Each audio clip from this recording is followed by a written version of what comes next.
Vamos esperar o nosso colega Leandro chegar, né? Mas assim, quando ele não chega, o Sucena, fala daquele processo, É, vou fala já o pegar. nome, nada, né? Olha só, gente. O nome é público, tá na internet. Basta olhar, acabei de ver. Foram condenados o contador da empresa de contabilidade, né? Eu acho assim, Severado, a gente vive falando, mas tava lendo a sentença e a juíza foi bem clara ao falar aqui que é, o, Ele não provou nada, né? ele não provou nada, ele não provou nada. Ela fala no processo que ele teve o processo disciplinar pelo Conselho Regional de Contabilidade, que ele foi, uma das condenações aqui, ó, foi o processo do CRC, aonde, aonde foi comprovado falta de zelo. Então, ela está aqui, que ele infringiu o descumprimento dos serviços. Ele foi condenado no CRC por incapacidade técnica e ele teve advertência reservada e suspensão de 6 meses do exercício profissional. Então, assim, gente, tá no site do CRC a condenação, então podem ir lá olhar. E é o que a gente sempre tem falado e alertado, a importância de você ter um bom contrato de prestação de serviço, a importância de você delimitar. Ele teve uma censura, mas eu vou dar uma olhada nesse processo aqui, porque na sentença a juíza fala que ele reteve dinheiro, e retenção de dinheiro é cassação. Então, assim, é isso aí. Eu vou te contar uma coisa. O pessoal acha que não dá em nada, tá aí a prova. Falar, a gente fala. Tem 20 anos que eu escuto o seu Everaldo falar da E-Financeira, da contabilidade, que vai pegar, tá aí, vai pegar. Então, assim, quem quiser continuar correndo risco, que contrate um bom advogado e junte dinheiro. Porque o fisco está batendo na nossa porta, o judiciário está batendo na nossa porta, e eu acho que isso é muito importante acontecer para honrar quem trabalha de forma correta. Eu acho que uma fiscalização atuante, quanto mais fiscal, quanto mais o pessoal entender que está de olho, vai valorizar quem trabalha de forma correta. Mas só esclarecer, presidente, ele foi penalizado sim pelo conselho, está na sentença e. Ai, tá aí a prova, gente. Não precisa nem falar mais nada, presidente, tá a prova. Só para secar mais, o Leandro está aqui, o Hum. Geraldo Marcelino está aqui, o Wagner. Todos vocês perguntar o seguinte: o cara tinha uma empresa, é o caso do cara. O cara tinha uma empresa. Aí contratou o contabilista para dar baixa na empresa e formar, e ela era do presumido. Ele tinha ultrapassado o limite, 4.800.000. É, ele contratou o contabilista, pagou R$ 2.500 para o cara, para ele fazer a baixa. Olha, boy, a baixa e a registro da outra, de todo. Me parece que a Receita Federal não aceitou, certo?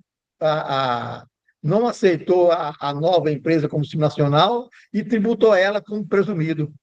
É verdade assim?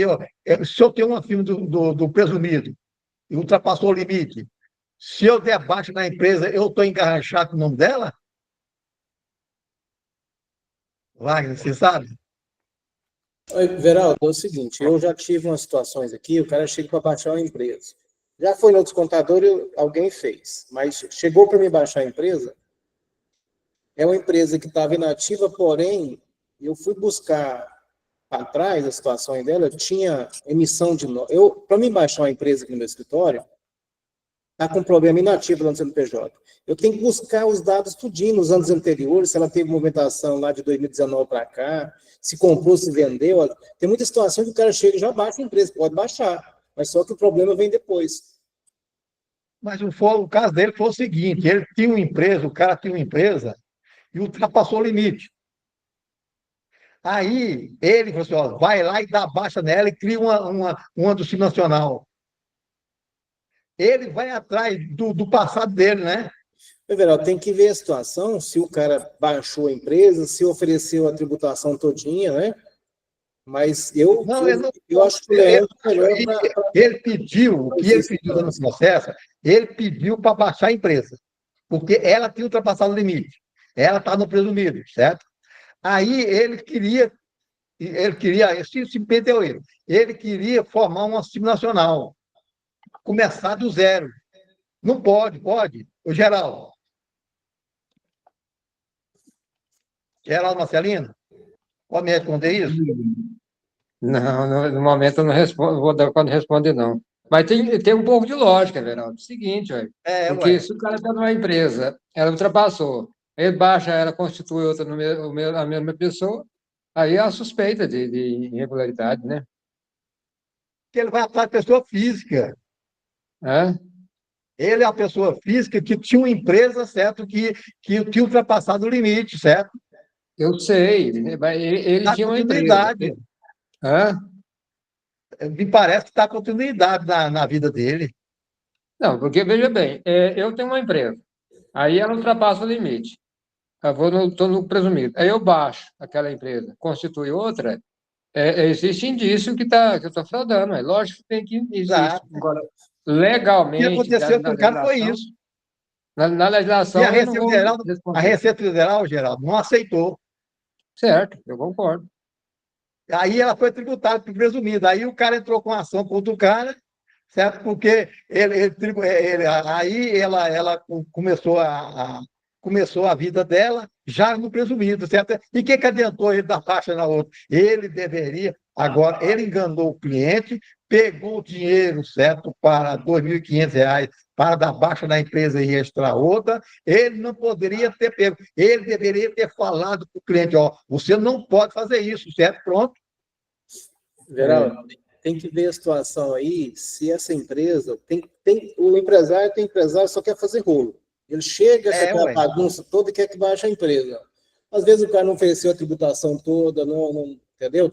Não informou os SPED da vida que tem que informar, se tinha passado, tinha SPED, situações todas, entendeu? Às vezes ele criou a empresa com a mesma atividade, o mesmo endereço, entendeu? Ué. Você Dá entendeu? continuidade. O que é que você acha, Leandro? Bem, presidente Veraldo, boa noite. Boa noite, Boa presidente noite. Luceno. Boa noite a todos os colegas presentes na nossa reunião. Bem, presidente, a gente tem que contextualizar a situação, né? Então, assim, primeiro, se a empresa do lucro presumido, que excedeu em 4.800.000 a receita bruta, se ela continuasse ativa, né? Se ela continuasse essa empresa ativa, ele não poderia pedir o Simples Nacional, tá? Ele não poderia pedir o Simples Nacional no ano seguinte, tá? Era. Ele não poderia pedir o Simples Nacional, mas veja bem, se o CNPJ continuasse ativo, ele não poderia pedir o Simples Nacional. Por quê? Certo. Porque no ano do calendário anterior, ainda que ele tivesse no lucro presumido ou no lucro real, ele excedeu a receita bruta em mais de 4.800.000, tá? No contexto do CNPJ ativo. Agora, nesse contexto onde o CNPJ ele foi extinto, nós não temos essa previsão para vedar o enquadramento no Simples Nacional, nem no artigo 3º da Lei Complementar 123 de 2006 e nem no artigo 17. Nós não temos essa previsão. Agora, o que pode acontecer? A falta de propósito negocial. Se a Receita Federal alegou que faltou propósito negocial, o que é o propósito negocial? É que eu realizei um movimento ali de natureza societária, de natureza tributária, em que os sócios ali só visaram a redução da carga tributária. Aí sim, a Receita Federal ela pode vedar o enquadramento do Simples Nacional no ano seguinte. Mas, caso contrário, se não foi essa alegação, e aí tem que ter toda uma estrutura, né, para provar isso, tem que ter elementos de prova para provar que foi falta de propósito negocial, que isso foi intencional. Caso contrário, nesse contexto, a gente não tem previsão legal nem no artigo 3º e nem no artigo 17 para vedar o enquadramento do Simples Nacional no ano seguinte. Agora, no primeiro caso, aí é normal. eu venho com uma empresa em 2025 com lucro real, lucro presumido. Faturei 5 milhões, né? Tenho de receita bruta 5 milhões, certo? 2026, eu não posso optar pelo Simples. Da mesma forma, os sublimites. Vamos supor que eu vinha em 2025 com... Eu excedi aí os 3 milhões e 600 mil. Eu tive de receita bruta aí, de receita bruta acumulada, 3 milhões e 700 mil. Eu posso até enquadrar no Simples em relação aos federais. Mas em relação ao ICMS ou ao ISS, aí eu já vou no regime próprio, no regime periódico de apuração. Eu fico com os federais no Simples, mas com estadual ou municipal, se a empresa for prestacional, eu apuro fora, como os demais contribuintes. Eu acho até que a Lei Complementar 123 dá esse poder para ele, certo? Porque ele, como administrador, ele foi esse administrador da outra também.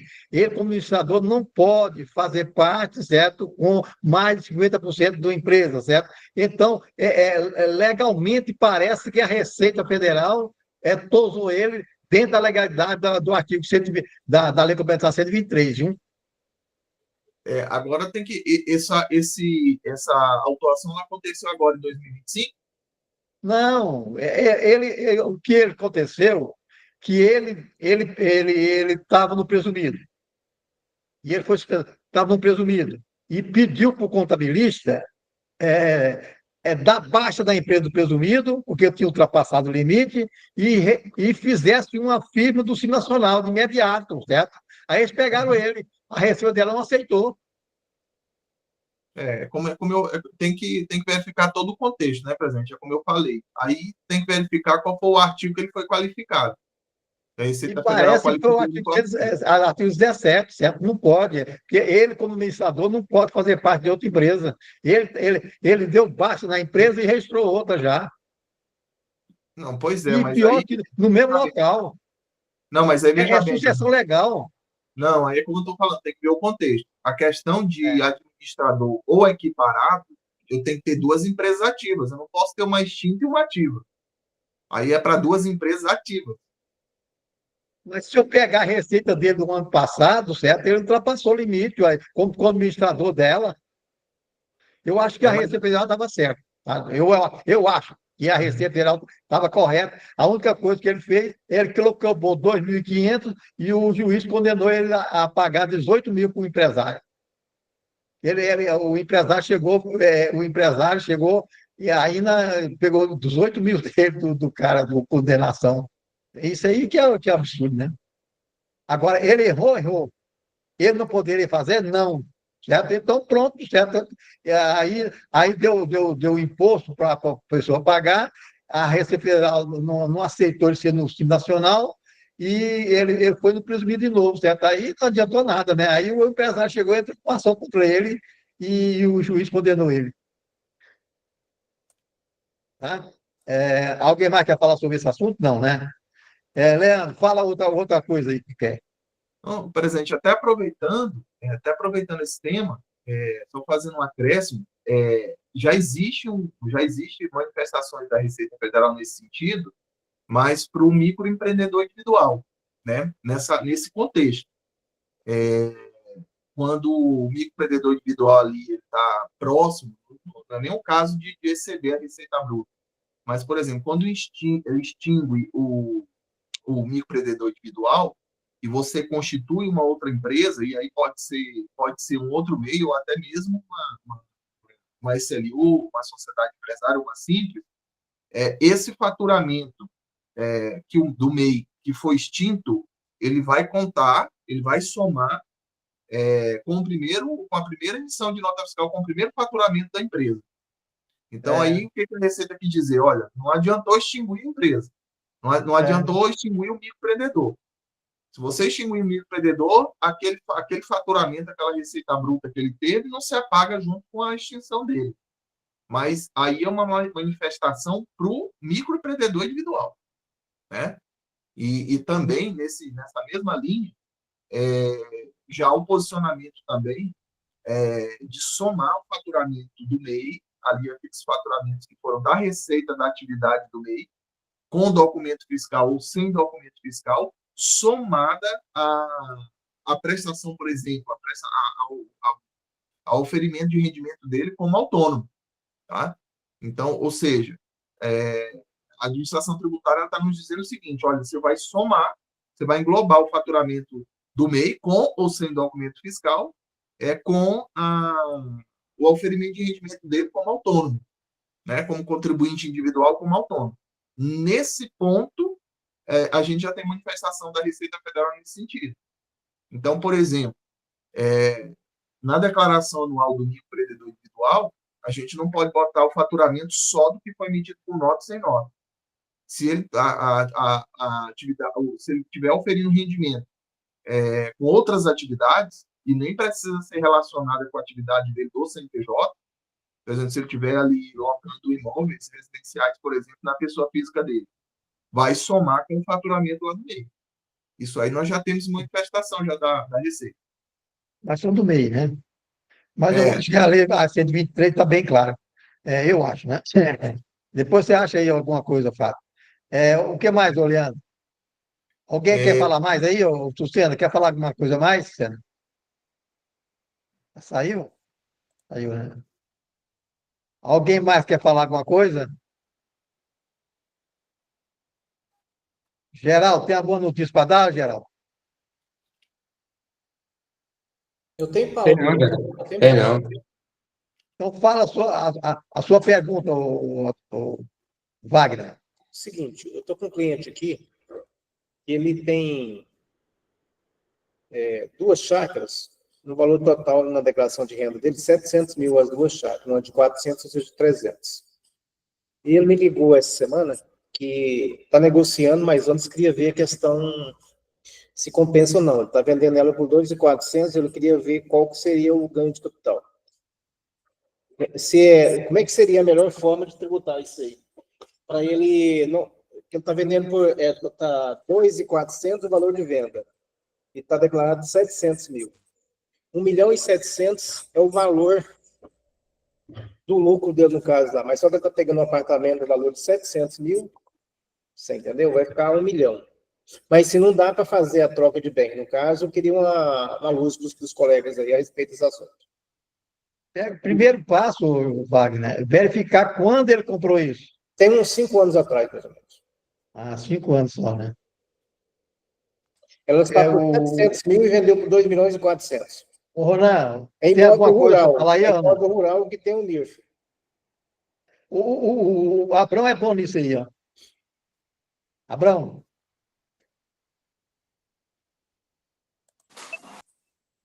Everaldo, boa noite, Everaldo. Boa noite aos demais parceiros aí. Everaldo, aí é o seguinte, ele pode fazer duas coisas aí, né? Fazer o ganho de capital pelo valor da terra nua, simplesmente, e a outra parte ele lançar como venda de benfeitoria da atividade rural. Então, uma das vantagens disso aí é que a venda da benfeitoria da atividade rural, ele só vai pagar o imposto a partir de maio do ano que vem, né? E se ele fizer ganho de capital agora de tudo, ele tem que pagar o imposto agora, né? Aí tem outra alternativa, seria ele, antes de fazer o negócio, ele atualizar bem lá para aquela legislação dos 4%, né? Às vezes é favorável isso aí, né? Aí tem que analisar essas duas situações, da atividade rural, ou se ele atualiza pela legislação dos 4%, qual que é o mais favorável, né? O Abrão, essa casa que está lá, ele morava lá? Ó? Não, morava não. É chácara aqui em Bela Vista, de Goiás. Duas chácaras. Everaldo, a legislação não permite imóvel rural ser considerado como casa. É imóvel rural. Aí, isso aí a legislação é bem clara, ela não permite fazer essa análise aí, entendeu? Então, ele está vendendo um imóvel rural, ele paga ITR, provavelmente ele tem a inscrição de produtor rural, você entendeu? Pode ser que às vezes ele não exerceu, foi atividade rural lá, mas ele está com todas as características que é um imóvel rural e não urbano, né, Geraldo? Wagner, Hein? você está falando que ele vai receber um apartamento nesse negócio. Você disse isso? Exatamente. Por quê? Declarado, está Ah, vendendo por 2.400. Esses 1.700 do lucro dele, vai pegar um apartamento do valor de 700 mil. pois é, então veja Não tem bem. nada a ver, porque aqui vai ser urbano, né? Não, permuta. Você pode fazer igual o Abrão disse, a terra nua, a ganho de capital, e talvez optar, igual o Abrão falou, o outro é atividade, que é a venda dos bens, né? É atividade rural. E fazer uma permuta, porque aí, dependendo, ele vai pagar menos imposto. Tem que fazer esse diferencial, né? Porque na permuta, você vai pagar ganho de capital só na diferença. O senhor Abraão mencionou interessante, que eu achei interessante, às vezes, retificar a declaração de 24 e atualizar o bem lá 4%, né? De repente, seria uma saída mais econômica também, né, senhor Abraão, pelo que você me falou aí, né? Não, ele já efetuou o negócio já? Ainda não efetuou o Pois é, negócio. então você não precisa retificar, você pode fazer esse ano, porque ela, se eu não me engano, né, o Leandro pode nos dizer isso aí, essa legislação para atualizar o bem, pagando apenas 4%, eu acho que ainda está em vigor, né? Então você pode fazer isso esse ano, e aí você vai lançar isso na declaração 2026, referente a 25, né? Aí, no caso, seria, então, se for atualizar o bem, está por 700 mil, né? Menos 2.400, 2.400, seria 1.700.000 vezes 4%. Seria 68 mil a atualização. Você pagaria mais do que o ano que vem. E se você não fizer isso, você vai pagar 15%. Ah, certo. Entendeu? Então é bom que ele pague esses 75 mil agora, né? Entendeu? Ele atualiza, já paga o imposto, aí fica. Ele atualiza o bem dele, né? A hora que ele vender, ele vai vender sem ganho de capital, né? Porque ele já atualizou pelos 4%. Aí você tem que fazer aí a questão da atividade rural, ver se qual compensa, né? Eu acredito que fica mais ou menos por elas. Pelo que eu vi Dá uma aqui, olhada nessa legislação. Dá uma olhada nessa legislação, que se eu não estiver equivocado, se você alienar dentro do período aí, você vai levar tinta também, viu? Dá uma olhada direitinho nessa legislação, tá bom? Morena, Boa noite. Não, eu queria só entender um pouco mais, porque às vezes eu vejo vocês falando aqui, porque imóvel rural não é uma coisa corriqueira para mim aqui, no caso. Essa questão, por exemplo, da atualização, ela vai acontecer lá no ITR, Abraão? Não, na declaração de renda. Não, isso aí não Ah, no é. imposto de renda. Aí não tem nada a ver com o ITR, porque o ITR tem a sua legislação própria, né? Então, e Então, aquela questão? a terra nua, todo ano as prefeituras majora o valor da terra nua. Da pauta. Porém, você não pode mexer no valor da declaração lá, né? Certo. Então, fica essa diferença. Então, quando você vende, você vê o ITR, por exemplo, de 2024, qual é o valor da terra nua, menos o que está na declaração, aí é o ganho de capital, né? E o restante é venda de benfeitorias, que é receita da atividade rural. Se ele estiver obedecendo todas as características, como ele era um produtor rural, né? Ah, tá. Ainda tem essa questão, ele tem que, no caso, se tiver uma fiscalização, ele tem que comprovar que ele de fato utilizava aquela propriedade e tinha um lucro ali, né? Porque no caso que você está falando é chácara, provavelmente era só de lazer, né? Só lazer, só. Então aí provavelmente eu já não aconselho mais uma questão da atividade rural. Ah, entendi. Aí, no caso, ele não vai poder fazer, então, lá na atividade rural, colocar essa como venda de benfeitorias por causa disso, porque ele não tinha, Porque na verdade, não nunca efetuava exerceu. essa negociação. Ela é um lazer, né? Ele não desenvolveu nenhuma atividade rural de nada, né? Então aí eu aconselho mais ir pelos 4%, né? que pela pauta, no caso da pauta, dá muita diferença? Por exemplo, aquela, eu não sei qual, não me lembro, mas tem aquela questão do ITR lá dos 3 últimos anos também? Tem essa questão? Não, o ITR atualiza todo ano, né? Desde quando Sim. começou. Então, e você não pode alterar o valor que está na declaração, mas o ITR todo ano ele vai sendo atualizado porque as prefeituras vai aumentar na pauta, né? Todo ano eles têm aumentado a pauta. Então, lá no Então, existe ITR, uma saída para ser vendida esse imóvel utilizando esse valor lá, que é o valor de pauta, por a exemplo, dos 3 saída, últimos anos? a saída que eu falo para você, se vendeu esse ano, você vai pegar o ITR de 2024, que o de 25 não fez ainda, né? Uhum. Aí você vai pegar o valor que está lá na valor da terra nua, lá tem dois valores. Tem o valor da terra nua e tem o valor tributável da terra nua. Não pode ser o campo 4 e 5. Você não pode usar o 5, tem que ser o 4. Então, é o valor que está lá no item 4, menos o valor que está na declaração. Aí é o ganho de capital. Ah, O tá bom. restante, se obedeceu aí às condições que ele realmente era um produtor rural, a legislação é bem clara, né? Você está vendendo as benfeitorias, e benfeitoria é considerado como receita da atividade rural. Às vezes facilita muito, né? Entendi. Tá bom. Pô, ficou claro, Wagner? Ficou, pelo que o senhor Abraão, pelas conversas aqui, essa atualização lá do bem lá de 4% lá, seria o mais, e pagar 4% seria o mais ideal.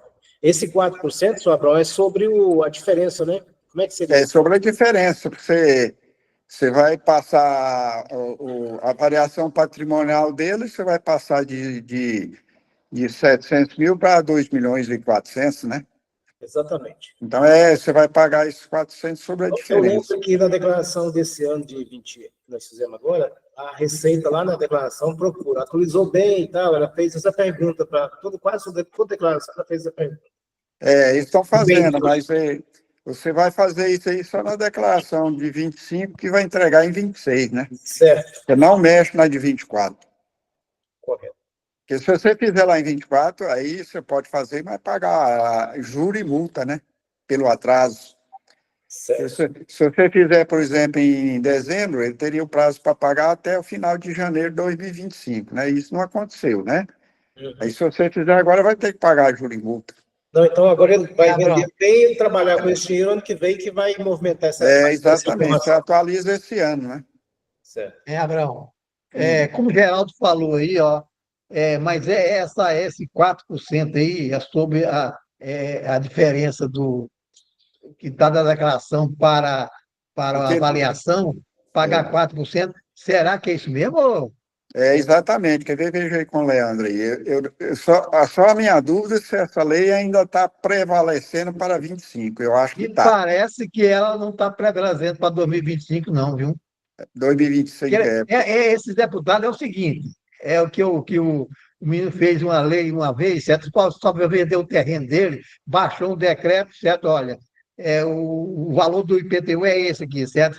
Aí, no outro dia, ele revogou a lei, né? Esse deputado faz isso, faz uma coisa, no outro dia revoga, né?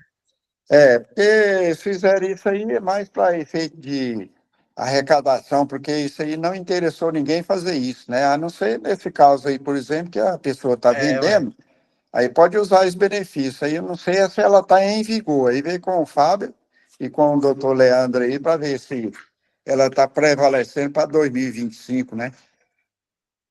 Tá não, Abraão, era só até 16 de dezembro de 2024 que podia fazer atualização utilizando os 4%.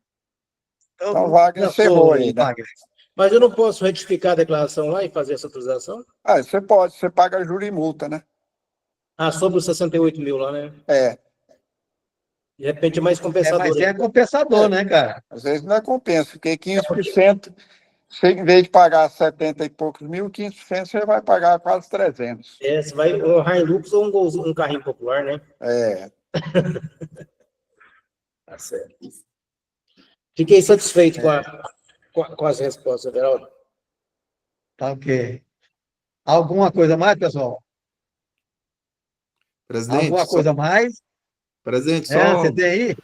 tem. Só voltando naquele caso que a gente estava conversando, daquele contexto, eu estava aproveitando aqui, estava verificando o artigo 3º e o artigo 17, daquela questão lá, daquele exemplo que o senhor trouxe lá 23. da extinção, né? Não tem essa previsão de fato mesmo, viu? Como o CNPJ é extinto, não tem essa previsão. Então, a gente tem que ver o que foi que aconteceu de fato. Mas não tem... se o CNPJ ele tivesse ativo, se o CNPJ tivesse ativo, ele não poderia solicitar o Simples Nacional para o mesmo CNPJ. Agora, como ele extinguiu o CNPJ e abriu um outro CNPJ, ele pode sim optar pelo Simples. Não Eu acho que poderia não. com o mesmo CNPJ.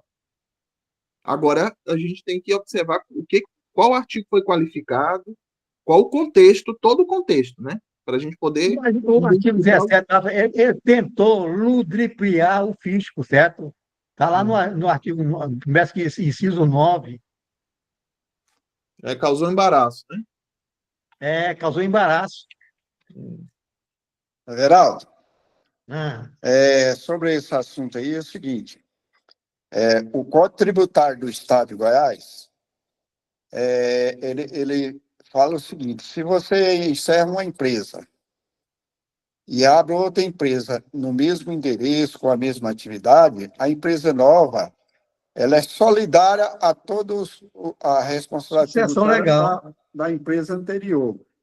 Então, É, parece que isso aí foi resolvido por analogia e não pela legislação, porque a legislação federal não fala nada sobre isso, mas o Estado fala, né?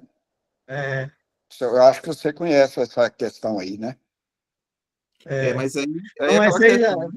Não, mas é aquela questão. Se o ente tributante que realizou a autuação foi a Receita Federal, e então aí a gente vai ter que analisar a legislação federal, porque aí ela fundamentou, ela qualificou com base na legislação federal. Aí por isso que eu Né? falo. o Eu vi essa processo, situação aí, Geraldo, eu vi essa situação. Eu entendo, sim, que a Receita Federal está... eu não conheço na legislação do Simples Nacional ou qualquer outra legislação, que você não pode fazer isso aí. Eu só conheço na questão do Código Tributário do Estado de Goiás. Mas exato, do ente... que o administrador ele está administrando essa outra, está dando baixa nela imediatamente. Pois é, mas É, se deu baixo, extinguiu, você vai começar um negócio, entendeu? Então, mas eu ele não não deu conheço, baixa, Geraldo. não. Ele não deu baixa coisa nenhuma. O estoque ainda estava lá ainda, certo? Pois é o que eu falo para você. O Estado é bem claro nisso aí, mas o governo Ué. federal não.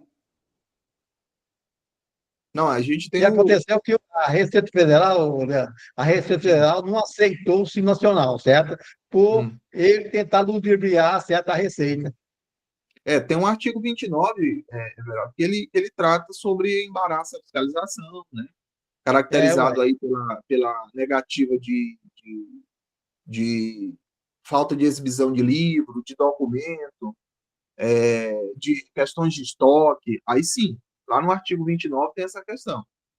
É, Tentou ludibriar a Receita Federal. Agora, aí, nos artigos 17 e 3º, que é a vedação e enquadramento, aí lá não tem. Aí tem que analisar o contexto, todo o contexto, para verificar qual foi a fundamentação. Porque, por exemplo, eu Leandro, mas todo observo aí... aquele que praticar esse ato, ele está infringindo o artigo 29, inciso 9, parece, certo? Que tentou ludibriar. E a Receita Federal já está ativa lá, ó, é o mesmo dono, é o mesmo local. Tá, tá, tá. Aí pegou o cara. Fala, ô, Wagner.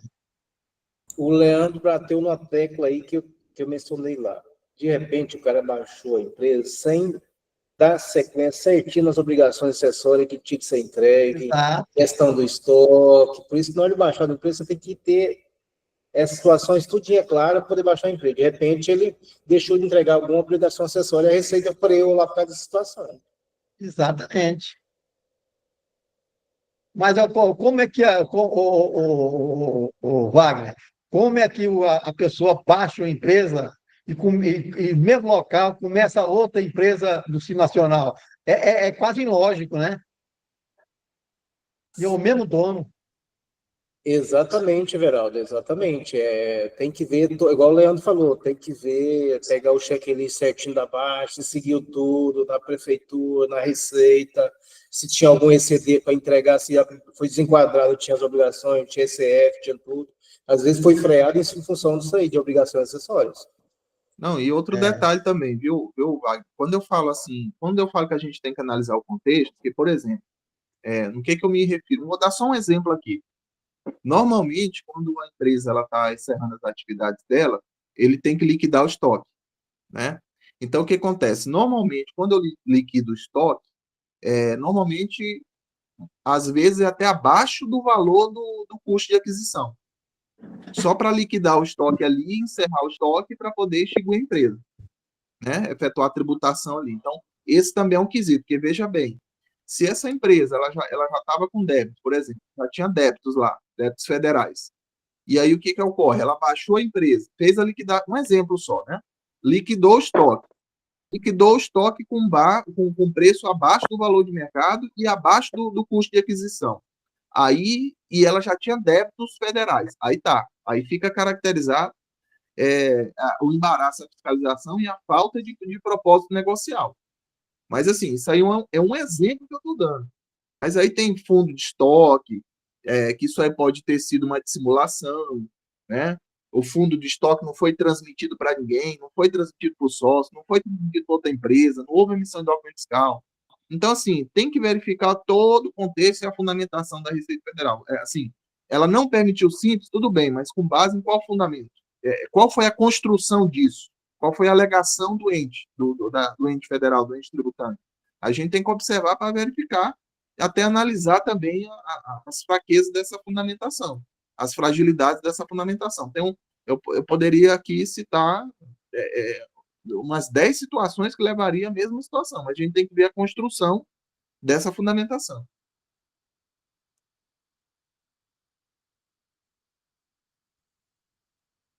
Ô, Leandro, uma situação aqui, ó. Eu estou com um caso mais ou menos parecido. Eu estou com a empresa que me baixar, o cliente chegou aqui com documentação para baixar. Aí eu procurei, Wagner, a empresa o está. Wagner, Oi, é um pouquinho, ó. A Lorena está na frente. perdão aí. Não, é só. Não, tranquilo. É só para perguntar para o Leandro se depois ele consegue só me explicar um pouquinho sobre o assunto que a Sucena iniciou a reunião. Eu não fiquei fora, eu queria conhecer mais que teve esse processo, que o contador foi incluído lá como responsável também. Everaldo, eu não estou conseguindo levantar a mão, deixa eu só fazer uma colocação para o Wagner. Wagner, olha a Lei 14.973 aí, tá? Sobre aquele assunto seu, tá bom? Lei 14.973. Obrigado. Fala, Wagner. Não, a respeito dessa empresa, que é de baixo. Eu estou com uma aqui que chegou para mim, a pessoa falou, não, quer que você baixe a empresa e tal. Aí eu fui questionando ele. Aí eu falei, eu peguei o servidor para baixar, só que antes, o que eu fiz? Estou incluindo eu como contador da empresa para ver se realmente não tem nenhum XML de compra e nem de venda nesse período, que eu não soube me responder, porque quando você vai baixar uma empresa, o contador é corresponsável, tem uma cláusula lá quando está baixando a empresa lá, depois futuramente a Receita sabe qual que é o ID que baixou, qual que é o... Entendeu? Então, estou vasculhando se teve alguma compra ou venda, se teve alguma compra, ver se tem XML em aberto, não baixou estoque, fazer todo esse procedimento, aí sim entrar com a baixa da empresa. Entrar com as obrigações que tem que ser feitas, se ocorrer algum fato disso aí, então tem que seguir o checklist certinho, que lá na frente dá problema depois, sobra para o contador. Certo. Correto, Leandro? Alguém mais aí? Até mais. Você pode solicitar também uma declaração de encerramento de movimentação de estoque, tá? E aí você pede essa declaração, pode ser a punho mesmo, pelo titular ou pelo sócio da empresa, declarando que ocorreu o encerramento ali da movimentação do estoque, ou seja, daquela data que ele te mandou a declaração, se porventura, porque ali tem certificado digital, né? Se ele for proprietário, se ele tiver acesso ao certificado digital, dali para frente, você já iniciou ali o processo de baixa. Dali para frente, se algum oferimento de rendimento não for oferecida a tributação, aí já é responsabilidade dele. Então, vamos supor, você iniciou o processo de baixa 10 de junho de 2025. Se essa declaração ela já foi assinada, datada de 10 de junho de 2025, declarando que não há mais movimentação do estoque, a partir dali, se houver alguma emissão de nota fiscal eletrônica, aí já é responsabilidade dele. Né? Se houver alguma diferença cobrada pelo ente tributante, é de responsabilidade dele. Bem, eu vou perguntar para o pessoal. Em junho agora é a época de a gente apresentar o ECD. Então, eu apresento as minhas firmas, certo, do Simples Nacional, apresento todas elas o ECD sem problema nenhum, não é problema nenhum, sem custo, sem nada, certo? E está legalmente amparado, certo? O ECD apresentado. Agora, teve um colega nosso hoje que foi o seguinte, ele apresentou o ECD em 2023. Acontece que ele apresentou o ECD e foi lá, aí ele verificou que o banco estava negativo. Certo? O banco está negativo. E tinha uma aplicação financeira. Aí ele chegou, modificou o balanço dele, certo? Lá na contabilidade. E não alterou o ECD. Certo? Não fez alteração no ECD.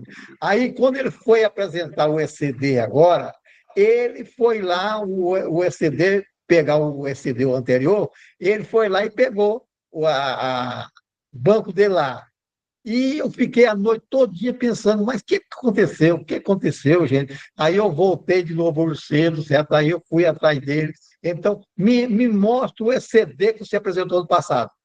O ECD no passado estava saldo negativo, 54 mais 108, certo?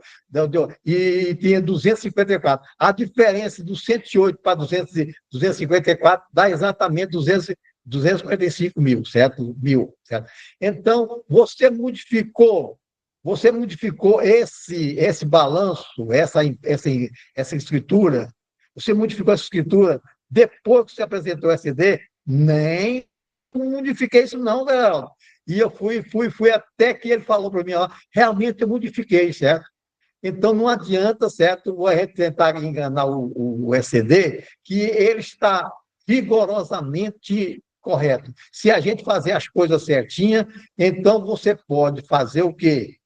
Deixar do jeito que estava lá e fazer o quê? Um ajuste patrimonial, esse em 2024, e fica legal, não é problema nenhum, tá? Então, é isso que eu quero falar para você, que o ECD, ele foi criado, me parece, em 2007, e ele, cada dia está se aperfeiçoando mais e sem problema nenhum, tá? Então, eu gostaria que vocês, ao invés de apresentar na junta comercial, apresente o ECD que, se está legal, você, para mim, eu acho o seguinte, se alguém apresentar um ECD, certo, em concorrência pública, eu vou mais pelo ECD do que apresentado na junta comercial, tá? Alguém quer perguntar? Alguém tem pergunta para fazer? Presidente, só passar uma informação para o Wagner. Wagner, dentro dessa legislação que o Geraldo passou agora, a 14973/2024, esse prazo que eu te falei, que é até 16 de dezembro de 2024, tanto para fazer a declaração como para fazer o imposto, é o artigo 7º dela, tá? Leandro, obrigado, hein? Artigo 7º. O artigo 7º já fala que é até 16 de dezembro de 2024, e um detalhe, 4%, só ver 4% é para contribuição social sobre o lucro líquido, tá? Aí 6% é para o imposto de renda. Dá uma olhada no artigo 8º também dessa lei, por favor, aí, Leandro. Hum. Então já deu 10% dela. Já vai aumentando. Para mim, no artigo 8º aí, complicou. A declaração é até 24 de setembro de 2024, né? Essa declaração é a da BIM, né? É até 24 de setembro de 2024. Ela condiciona para ele poder fazer essa atualização. Só que o prazo para ele formalizar e recolher o imposto foi até 16 de dezembro de 2024.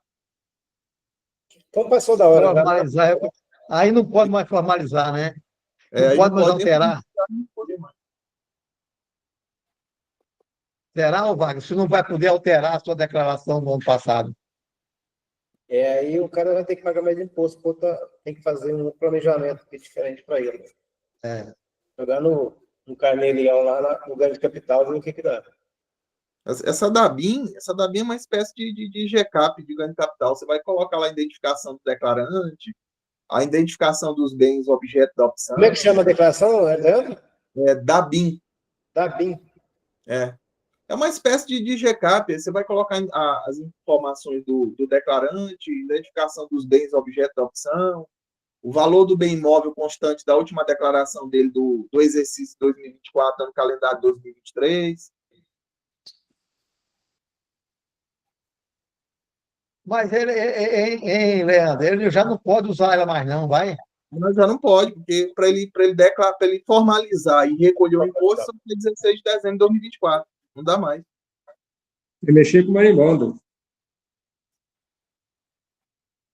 Aí você chega aí atosado por tentar embaraçar a fiscalização.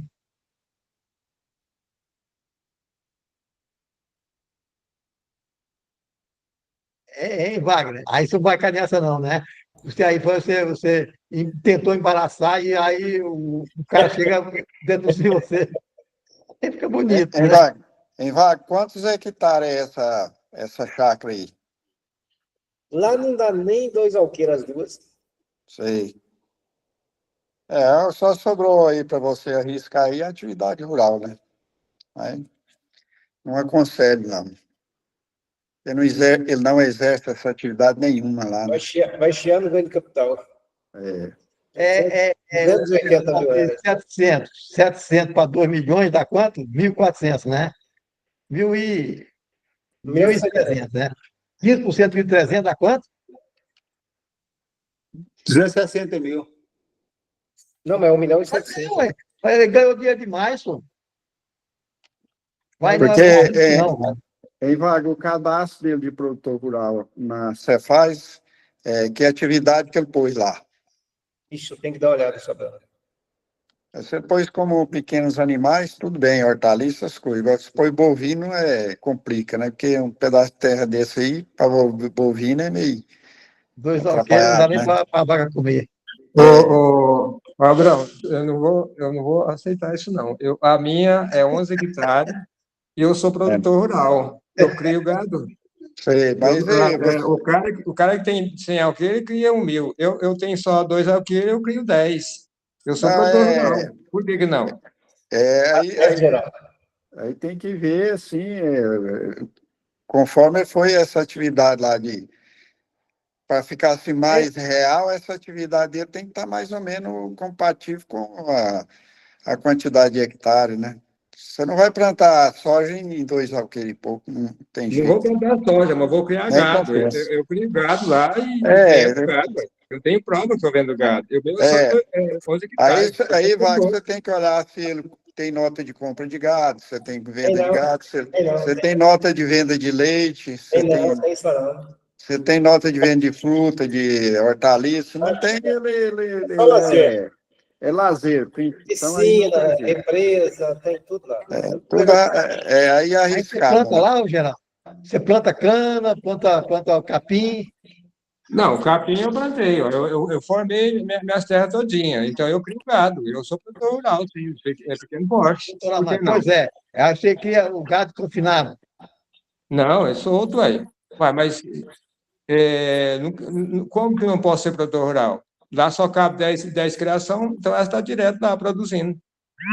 Mas você vende bezerro, vende leite, vende Sim, queijo, não, ou não leite vende não, nada? eu vendo bezerro, aí. Aí já caracterizou como produtor rural. Eu Você tem a vendo, nota e acabou. sempre tem um bezerro, eu vendo. A última venda eu vendi lá 8 criação. Tirou a nota fiscal e Sou tudo, produtor né? rural. Hã? Então, se você tirou a nota fiscal de venda, aí está caracterizado como produtor rural, acabou. Eu tenho nota de venda do gado, eu tenho nota de vacina do gado, eu tenho tudo. Eu Aí, tenho aí inscrição no produtor rural. realmente, aí realmente você é um produtor rural, mas no caso do Wagner não é, né? Ô, Wagner, Diga aí. a gente aqui, nós tivemos uma questão aqui no escritório, cara, a gente tem essa cultura de querer também diminuir o imposto para o cliente, entendo, mas também tem cliente que não quer pagar imposto de jeito nenhum. Esse cara ganhou uma herança de 939 mil, uma gleba, no valor de 939 mil. Então, ele não pagou nada para ter essa terra. Ele vendeu agora, ele teve um lucro de 400 mil. Então, ele teve um imposto a pagar, a gente fez ganho de capital para ele, né? Eu acho que, se eu não estiver errada, aí deu por volta de 60 mil. E aí, ele também veio reclamar exatamente isso. Eu peguei o ITR dele, que ele tinha feito o ano passado, eles colocaram um valor menor do que de fato estava no formal de partilha. Eles colocaram 828 mil. Ou seja, é só coisa errada atrás de coisa errada. E aí, quando eu fui mostrar para ele que ele teria que pagar o imposto, ele deu uma tremedeira. Eu pensei que ele fosse desmaiar no escritório. Fiquei assustada. E aí eu não posso pagar isso tudo de imposto. Aí eu expliquei para ele, falei, olha, a gente até entende que é muito imposto, mas se o senhor for pensar que o senhor não teve nenhum tipo de despesa com essa terra, e agora o senhor ainda está ganhando mais 400 mil reais em cima da terra, eu acho que o certo é pagar. E também ele não enquadrava em nenhuma dessas questões aí, ele não criava o gado, era bem só mesmo, ele ganhou já 2 anos, ele já vendeu a terra. Então, a gente, infelizmente, também trabalha com essa cultura sempre de não deixar o cliente pagar imposto, né? Aí é o seguinte, sempre a gente tem que analisar a questão da fazer a projeção tributária, qual que é mais vantajoso, porque a legislação permite você escolher o que é mais vantajoso para o cliente, né? Dentro tudo da legalidade e da lei, né? Então, a gente tem obrigação, nós profissionais da área que conhecem, nós temos a obrigação de fazer isso, né? Tentar escolher legalmente aquilo que é mais favorável para o cliente, né? Porque o cliente não quer pagar nada, né? Mas a função nossa é essa mesmo, né? Alguém quer perguntar mais? Nossa Alguém função aí do quer perguntar Leandro mais? aí, né, Leandro? Sua Fala, função Leandro. também é essa, né? Diminuir o imposto dos outros. Licitamente a gente tem que fazer de tudo, né? Porque assim, a Lorena aí tá mais que correta. No nosso sistema tributário atual brasileiro e o que vem pela frente, né, com a reforma tributária, e que em alguns casos, como a gente já viu no Simples Nacional, já tem efeito retroativo para janeiro de 2025, o empresário hoje, quando a gente se coloca no lugar dele, porque todos nós somos empresários também, muitos têm empresa por amor aqui no Brasil. Tem empresa por amor. Porque você vê aí, de todas as formas, você tenta cercear algum rendimento, aumento de carga tributária. Agora, por exemplo, o IOF está aí, está uma briga. O Congresso Nacional não quer aumentar a alíquota do IOF, e aí o ministro Haddad já cogita realizar alterações no Simples Nacional. Olha só, ele já cogita realizar alterações no Simples Nacional e, por óbvio, para aumentar a carga tributária do Simples, para aumentar a arrecadação, para poder não aumentar a alíquota do IOF. Então, assim, é muito complicado ser empresário no Brasil. Então, a gente tem que ter essa sensibilidade para tentar tornar esse cotidiano dele o mais fácil possível dentro da licitação, né? Porque se a empresa para, consecutivamente os que estão associados a ela tem respinga no profissional também, né? O Wagner, só um detalhe, você falou que as 2 chácaras estão na pessoa física, né? Exatamente. Tá, então assim, ó, esquece os 4% da contribuição social que eu te falei, só se o bem estivesse na pessoa jurídica. Se o bem que fosse ser atualizado fosse da pessoa jurídica, aí era 6% do imposto de renda. Então vai ser os 4%, igual você Vai ser só os então. 4% para a pessoa física. Os 6% para imposto de renda e 4% para contribuição social, e se o bem que fosse atualizado fosse de pessoa jurídica. Então já está decidido, a melhor forma seria mas não pode atualizar mais, o problema é que não pode mais atualizar. Isso. Inclusive, para você ter uma ideia, eu estava verificando aqui na legislação, que o Geraldo te informou, até a retificação da declaração era só até 16 de dezembro de 2024. Até para ser retificar a declaração, só podia fazer até lá. Então era a declaração de 23, então. Não, a da BIM, que eu falo, a da BIM. Da BIM. A da BIM. Não, então, essa aí passou da hora, então tem que ir para outro caminho, então. Isso. Alguém mais quer perguntar? Everaldo, Alguém mais? Marcos? Everaldo, Eu quero O Marcos na frente. Cara. tá ok. Marcos Nunes. Olá, Everaldo. Boa noite a todos. Boa noite, pessoal. Todo mundo consegue me ouvir? Boa noite. Estamos ouvindo. Beleza. Eu cheguei do meio para o final, não consegui acompanhar a situação do nosso colega sobre a venda da chácara aí. Qual foi a forma da aquisição dela e quando foi a data da aquisição? Ele tem uns 5 anos, 4 anos que ele comprou essas 2 chácaras. Ele comprou de terceiros lá e simplesmente isso. Entendi. E aí é uma atividade, ele exercia algum tipo de atividade no sentido de ter o pagamento de ITR nessa chácara aí ou não?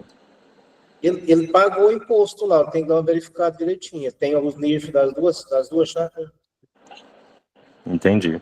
Porque a DABIM, para ele, mesmo que ele tivesse feito essa DABIM lá no ano passado, seria um tiro no pé, porque a DABIM, você tinha uma condição de só poder fazer a venda depois de 3 anos. Porque se você fizer essa venda antes de 3 anos da atualização, aquele dinheiro que você pagou para atualizar, ele nada valeria no ganho de capital futuro. Pronto, aí lascou. Então, para a DABIM ser interessante, porque assim, eu apelidei a DABIM de emprestar dinheiro para o governo, porque se você atualizasse e vendesse dentro de 3 anos, tudo que você pagou ficou para o governo, você não aproveitou nada. E aí, para ser que não ia dar de graça, não. Porque para ser interessante, a DABIM, você deveria vender o imóvel depois de 10, 15 anos, porque aí o valor que você atualizou, você aproveitaria no ganho de capital. Ele vai a cada ano aproveitando um pouquinho da atualização, de modo que há 15 anos que você aproveita 100% da atualização. Então, assim, não era interessante para quase ninguém. Então, assim, de qualquer forma, já passou do prazo, você não tem como utilizar ela, então seria irrelevante. Eu acho que seria melhor você analisar a possibilidade de utilizar os valores do ITR para calcular o seu ganho de capital. Tá? Eu não sei quais são os valores que envolvem essa operação, mas usar o ITR para calcular o ganho de capital, tanto o ITR do ano da compra, o ITR do ano da venda, seu ganho de capital pode ser, né, aí teria que ver os números, analisar, mas pode ser que o ganho de capital usando o ITR seja melhor do que usar o valor real da operação de compra e venda, tá? Perfeito, eu vou dar uma estudada nessa questão aí, Marcos. Você podia também, se pudesse passar para o Everaldo o seu número aí, a gente pudesse depois falar com você também, se fosse possível. Ok, eu acredito que o Everaldo e o Wesley já devem ter, mas depois a gente coloca aqui no chat. E aí seria bom você analisar essa possibilidade, tá, de reduzir o ganho de capital assim, que seria, se você quiser anotar aí já a Lei 9393, de 96, o artigo 19 dela, tá? Não é a única hipótese, tá? Como eu falei, eu peguei o seu caso do meio para o final, então não sei quais são os valores que envolve, até mesmo para não tomar o tempo da galera. Haveria outras possibilidades de você reduzir o ganho de capital, tá? Então, essa é uma primária que a gente analisa, caso seja aplicável ao seu caso, tá bom? Ok, obrigado. E Wagner, quanto ele vai receber de volta? Ele vai receber o apartamento e quanto de volta? 1 milhão. Vai receber 1 milhão? Porque Não, dependendo... peraí. Dependendo seria permuta, né? Paga imposto sobre 1 milhão. Não, veja Dá bem. uma olhada sobre permuta também, porque às vezes você acha essa aí. 1.700.000 foi o dinheiro que ele vai receber. Está no pau da goiaba. Fala, Breno. Alguém mais quer fazer pergunta?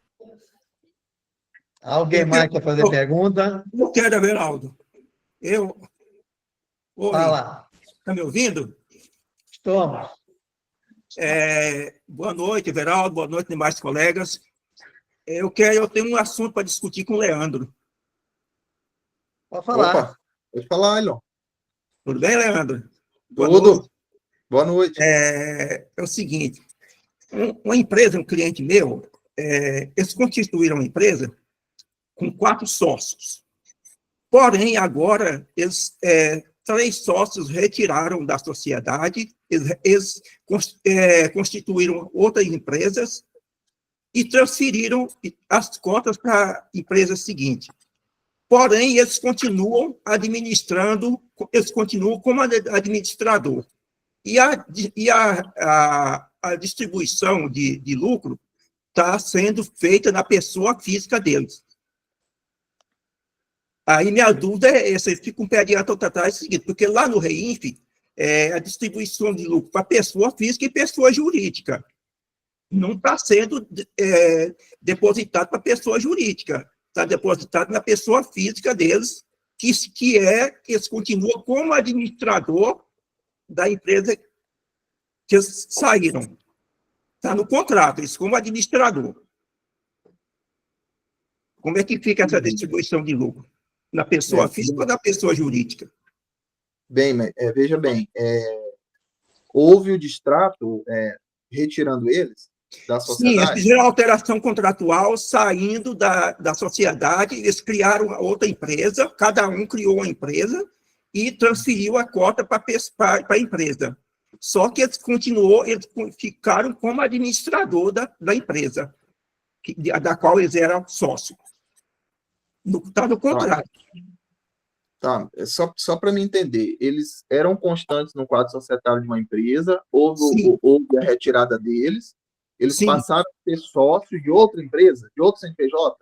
Eles constituíram uma outra empresa, 3 deles constituíram uma outra, cada um constituiu uma empresa e transferiu a cota da empresa da qual eles eram sócios para a empresa seguinte. Entender, para a nova. Para a nova empresa. Só que continua sendo administrador da empresa não sócio que eles são. Isso. Na prática, você quer dizer assim, no caso concreto, ele continua sendo sócio na outra empresa. Que indiretamente continua, porque recebe a distribuição de lucro na pessoa física deles e eles são administrador, está no contrato, eles são administrador da empresa da qual eles saíram. Pois é, mas aí eu te pergunto, quando você está falando administrador, você está falando sócio-administrador ou é aquele administrador sem vínculo empregatício? Leandro, eu entendi que a outra empresa lá, ela é sócia, essa empresa, uma empresa é sócia da outra, não é isso, não? Sim, sim. A empresa nova é sócia da empresa anterior. Então, as 2 empresas novas são sócias da empresa de onde eles saíram. Sim. É do Centro Nacional, é? Não, então aí veja bem. Então aí é o seguinte. Então, possivelmente, uma dessas empresas ela deve ter deve explorar aquela atividade de participação societária, né? Nesse contexto aí. Então, esse recebimento de dividendos, ele não poderia estar nessa primeira empresa, ele não poderia estar na conta de pessoa física, né? Ele teria que estar na conta de pessoa jurídica. Pois é, mas está na pessoa física deles. Aí, veja bem, na FDREINF já não pode ir naquele evento R4010, né? Pois aí onde a dúvida, onde eu estou com o pé adiante ou atrás, é disso aí. Aí o que ocorre? Aí você não pode informar isso aí no R4010. Aí o correto seria no quê? No 4020. No R4020. Aí veja bem, só que aí cabe você, esse ingresso de recurso lá na conta da pessoa física do sócio, aí cabe você formalizar para ele essa orientação aí para ele via e-mail, tá? Sei. Porque, na verdade, essa distribuição de lucro tinha que ir para essa empresa, já que eles estão lá como administradores na outra também, aí que esse recurso iria para eles, Leandro? É porque, assim, pelo contexto, pelo que eu estou entendendo que o aluno está falando, e a gente não pode afirmar porque não está com os documentos em mãos para afirmar, né? Mas provavelmente, se essa empresa ela participa no capital da outra, então a principal receita dela vai ser o quê? Recebimento de dividendos, correto? Então, o que acontece? Só que esse rendimento de dividendos tem que ir para a conta de pessoa jurídica nesse caso. Porque se o quadro societário é composto por CNPJ, não pode para a pessoa física. Essa distribuição tem que ir para a conta de pessoa jurídica. As empresas novas participam do capital da outra empresa da qual eles eram sócios. Uhum. Então, provavelmente, ela deve ter uma atividade econômica lá de participação societária, onde que a principal natureza do rendimento dela é o recebimento de dividendos por essa participação societária.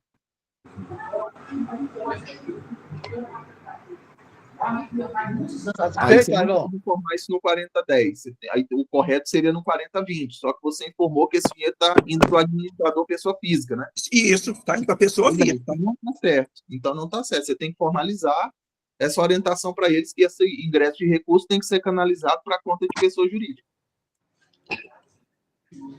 Certo. O Leandro. Suspeito, Ailon. Sim. O Leandro. Alguém mais quer perguntar? Coronel. Alguém mais quer perguntar? Gesmar está perguntando, Geraldo. Geraldo. Fala. O Leandro. Pera um pouquinho, Jasmar. Está o Casa na frente. Fala, Sim, cara. senhor. Boa noite, pessoal. Colegas aí, né? Discussão boa, né? Dessa venda dessa chácara aí. É o seguinte, eu estou precisando de algum colega, um auxílio, que alguém possa me arrumar uma planilha de custo de mercadoria. Alguém possa... Pode ser em Excel ou Word, o que tiver. Eu quero fazer estou fazendo um programa, eu precisaria, assim, de mais algumas diversificações de planilha. Alguém pode me arrumar alguma planilha? O programa tem uma planilha de custo?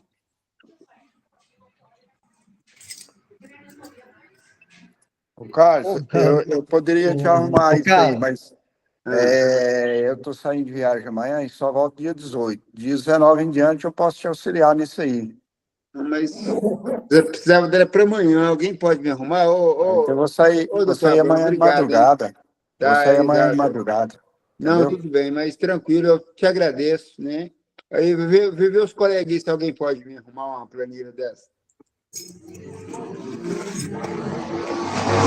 Ô Carlos, no nosso programa tem uma planilha, um que eu inventei em 2009, certo? Que você conhece ela, certo? É só colocar o percentual de lucro lá, ele te dá o seu imposto, dá o seu lucro, dá tudo para você. Não, mas aí, no caso, eu já vou colocar o IVA nela, né? Não é interessante. Eu quero uma planilha assim, para mim calcular o preço do custo da mercadoria. Que atividade que é, Carlos? Que atividade que é? É indústria.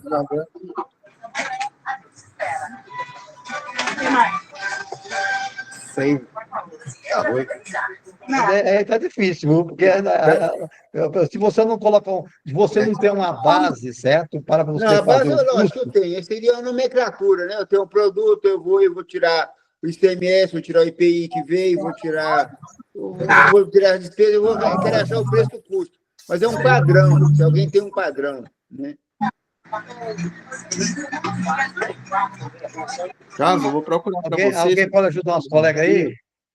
Se eu tiver, amanhã pela tarde eu te falo. Vou dar uma procuradinha no meu assento para ver se eu tenho. Não, tudo bem, então. Mas valeu, colega. Obrigado a vocês. Germar, fala, Germar. Valeu. Leandro, no caso desse valor desse imposto de renda aí, a pessoa não é sócia da empresa. Como vai distribuir lucro para ela? Não era Prolabore se ela é administradora? Não, aí no contexto que o Ailon falou, pelo menos Um pelo que eu contrato. consegui entender, é que a empresa Não tô ouvindo nada. Só oculto. Né, Leandro? Só Tem alguém que oculto. tá com o microfone ligado aí que tá difícil. Ô, Júlio, eu tiro o microfone, Júlio. Júlio César. Começa. Liga o microfone, Júlio César. Isso. Falou. Desculpa, Leandro, Então, eu não te ouvi. pelo que eu entendi da colocação do Ailon, o CNPJ ele passou a ser participado por outro CNPJ. Então, assim, eu estou presumindo que esse CNPJ que passou a participar no quadro societário dessa outra empresa explora atividade de participação societária. Eu estou presumindo aqui, tá? Estou presumindo isso.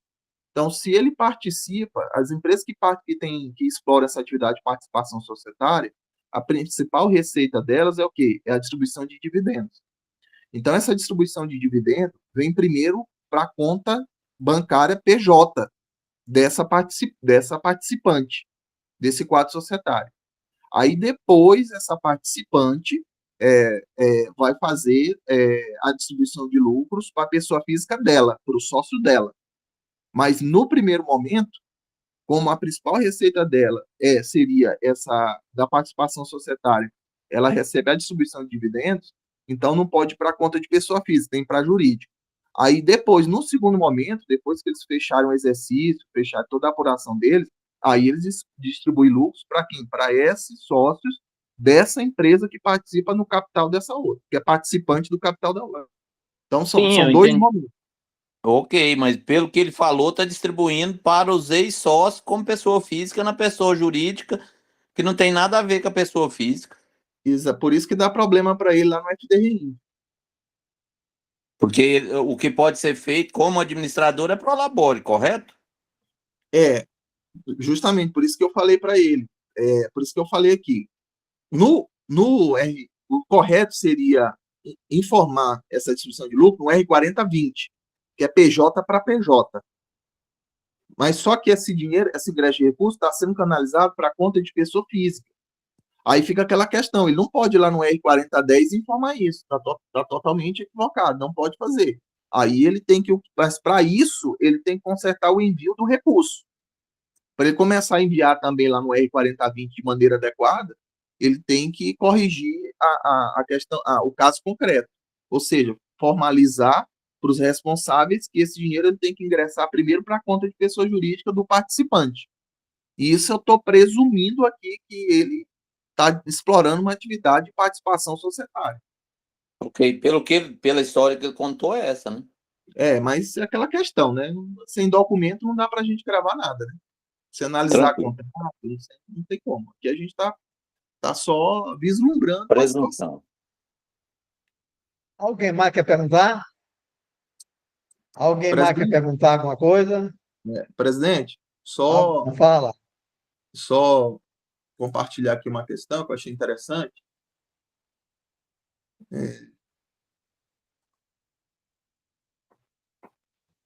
A Receita Federal se manifestou nesse sentido. Achei muito importante aqui sobre os percentuais de lucro presumido, de uma empresa de lucro presumido, para a utilização dos percentuais de 8% de imposto de renda e 12% para a contribuição social. Para as prestações de serviço de instalação elétrica, hidráulica, sanitária, de gás, de sistema de prevenção contra incêndio, sistema de centrais de ar-condicionado, ventilação e refrigeração, bem como a decorrente dos serviços de pintura e de instalações de portas, janelas, tetos e armários embutidos. Aí ela condicionou a que os serviços sejam prestados mediante a forma de empreitada total, né? Aí com fornecimento pelo empreiteiro da totalidade dos materiais indispensáveis à execução da obra, né? E aí o mais interessante foi que ela disciplinou o seguinte, falou, olha, esse enquadramento, essa utilização dos percentuais de 8 e 12, ela independe se o serviço ele foi prestado no bojo de um contrato que inclua a construção da própria edificação, ou seja, ela está falando o seguinte, olha, depende se esse serviço ele fizer parte de um contrato de construção de imóvel ou se fizer parte de um contrato isolado, de um contrato específico, cujo objeto ele seja apenas a execução dessa empreitada em imóvel já edificado. Então, aqui é interessante porque eu posso utilizar o percentual de 8%, 12%, sendo empreitada total, e não precisa necessariamente eu estar num contrato de construção de imóvel, certo? Eu posso estar num contrato isolado, só com essa atividade, uma dessas atividades de forma isolada, eu já posso aplicar o percentual de 8 e 12. Porque se eu estou num contrato de construção de imóvel, por exemplo, tem várias etapas ali, até você concluir a construção do imóvel. Aí, nesse caso, a Receita Federal falou o seguinte: olha, pode ser um contrato em que esses serviços fazem parte do pacote, é só uma etapa para chegar na conclusão final, como pode ser um contrato isolado. Ou seja, a empresa foi contratada, o prestador de serviço foi contratado só para fazer, por exemplo, uma instalação hidráulica.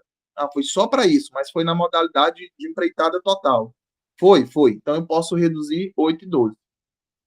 E aqui é importante frisar o seguinte: não confundir o conceito de empreitada total para fins de imposto de renda com empreitada total para fins de contribuição previdenciária.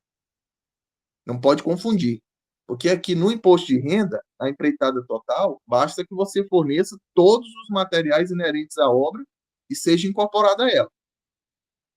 Já a empreitada total para fins de contribuição previdenciária, aí é quando aquele prestador de serviço, vamos dar um exemplo aqui, vamos nomear uma construtora, ela está responsável por todos os projetos da obra, do hidráulico, do elétrico, do mecânico, todos.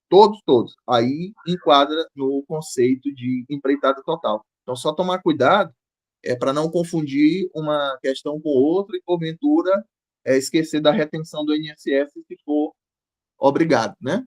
Desde que seja obrigado a retenção do INSS.